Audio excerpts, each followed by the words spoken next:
responsable des inbound et account-based marketers chez Winbound et aujourd'hui je vous parle de stratégie éditoriale. Votre stratégie éditoriale va reposer sur deux jambes. La première, c'est l'analyse de vos personas. Les problématiques de vos personas vont vous permettre d'identifier les sujets qui les intéressent, les questions qu'ils se posent.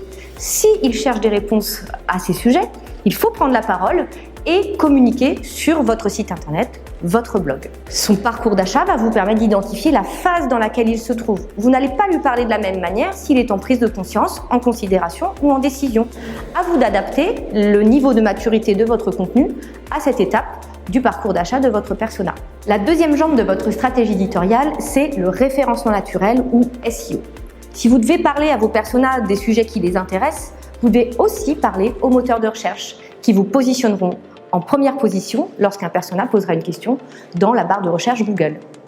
Un audit lexical, par exemple, peut vous permettre d'avoir une bonne première idée de votre positionnement et de votre potentiel pour vous positionner sur une expertise ou sur un sujet en particulier. Pour résumer, la recette de la stratégie éditoriale parfaite, c'est une bonne analyse de vos personas, une bonne connaissance de votre potentiel en SEO, saupoudrer le tout d'une bonne connaissance de votre client en interne en partageant avec les commerciaux ou avec le marketing et vous aurez une stratégie éditoriale aux petits oignons.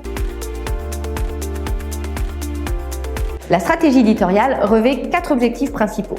Le premier, c'est le positionnement sur les moteurs de recherche. Si vous abordez les sujets que vos personas recherchent, vous serez naturellement mis en première position dans les résultats que feront apparaître Google, Bing et les autres moteurs de recherche. Le deuxième objectif, c'est la qualité de trafic.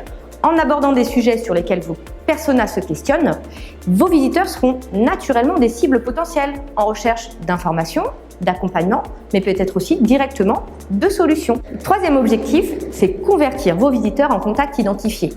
Attirer un trafic qualifié, c'est bien, mais le convertir, c'est mieux.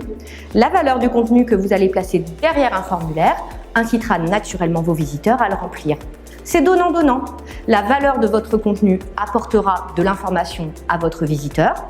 En retour, il vous donnera de la data qui vous permettra de mieux connaître vos personas et potentiellement adapter votre stratégie éditoriale dans le futur.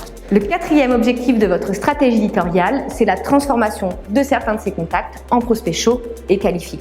Vous avez utilisé votre contenu pour convertir des visiteurs anonymes en contacts identifiés. Continuez à les engager par du contenu, à leur envoyer de l'information complémentaire pour, in fine, les transformer en prospects chauds et qualifiés que vous donnerez à votre force de vente et qui les transformera en clients. Alors concrètement, qu'est-ce que comprend la stratégie éditoriale?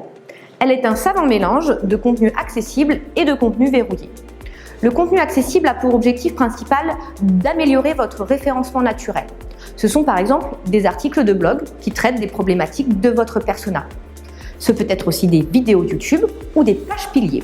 N'oubliez pas que ce contenu, en plus d'être accessible naturellement par les moteurs de recherche, doit aussi être promu sur les réseaux sociaux ou sur des médias spécialisés de votre secteur d'activité. Le contenu verrouillé, quant à lui, est uniquement accessible derrière un formulaire. Il a pour objectif principal la conversion, la qualification et la maturation de vos prospects en leads chauds et qualifiés. Il peut revêtir divers formats, livre blanc, checklist, quiz, calculateur. Le principal, c'est qu'il soit unique et qu'il corresponde exactement au format préféré de vos personas. Le contenu est très chronophage. Il faut l'imaginer, le rédiger, le publier, le promouvoir. Alors comme dans la vie quotidienne, le meilleur réflexe, c'est le recyclage.